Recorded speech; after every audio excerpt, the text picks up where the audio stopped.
Jadi wali-wali dulu itu punya cara untuk mencintai Allah. Tapi bukan untuk diminum, untuk dimusnahkan. Tapi kalau sekarang bandar narkoba dulu pakai homer. Homer kalau dulu arak. Dibeli sama dia. Dibeli setelah agennya pergi dilarungkan pokoknya dibuang. Begitu terus. Suatu saat si pengedar narkoba ini heran.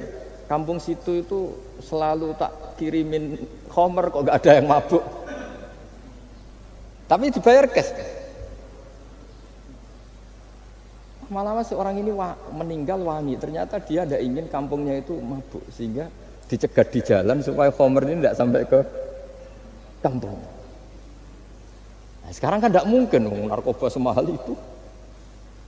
Tapi apapun itu kembali ke ulama dan umaro. Alhamdulillah di Indonesia itu ulama ya mati-matian supaya generasinya tidak terlibat narkoba dengan cara ditakutkan neraka.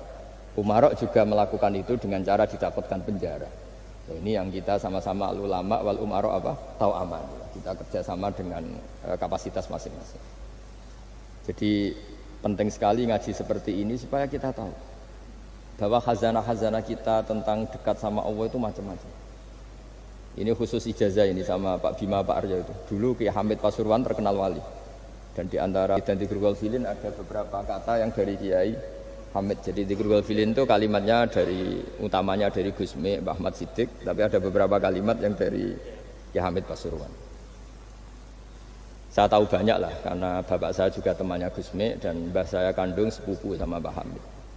Itu kalau ada orang sepuh-sepuh Pak Bima kayak jenengan Pak Aryo disuruh ngapalkan Quran. Ya mereka protes. Masa saya hafal, Pak? Sudah lah pokoknya ngapalkan. Ada yang 2 juz mati, 1 juz mati. Karena ya sudah sepuh. Suatu saat ada ulama yang tanya, kenapa Mbah Hamid?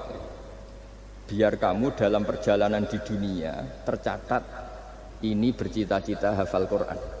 Sehingga kalau mati berstatus man salaka thariqan yaltamisu fihi ilman sahalallahu ingin kaya, ingin menguasai dunia. Betapa malunya kita kalau rekaman itu kita dengar di depan Allah.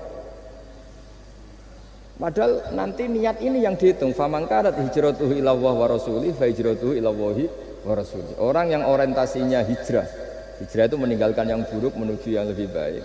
Hanya untuk Allah dan Rasul, maka ya dihitung ke sana. Jadi misalnya Pak Bima, Pak Aryo ngapalkan Quran, hafal-hafalnya. Tapi berarti perjalanannya ini mencari ridhonya Allah, itu ditulis. Tapi kalau kita orientasinya ingin mapan, ingin sejahtera, ya ditulis. Ini ingin punya rumah 2, ingin punya rumah di berbagai provinsi. Ini coba kalau itu nanti direkam. Terus ditanya Allah, inginnya kamu apa sih di dunia? Dan itu bisa menjadi status kita. Ngeri kan? Kita ketemu Allah dengan status tidak pencari Allah dan Rasul, tapi pencari kemakanan. Itu cara Mbah Hamid untuk mendidik supaya orang itu orientasinya kepada Allah dan Rasul. Disuruh ngapalkan.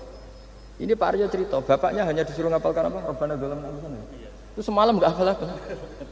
Dan alhamdulillah enggak hafalnya ditiru anaknya. Susahnya kemarin pas ngaji sama saya di kamar saya punya kantor di depan rumah saya. Ya enggak hafal-hafal. Bener-bener konsisten. Jadi dulu bapaknya itu ketemu Gus Mek di hotel, dia diajarin semalam enggak hafal. Akhirnya hafal lagi. Ya, tapi nunggu sekian tahun mungkin.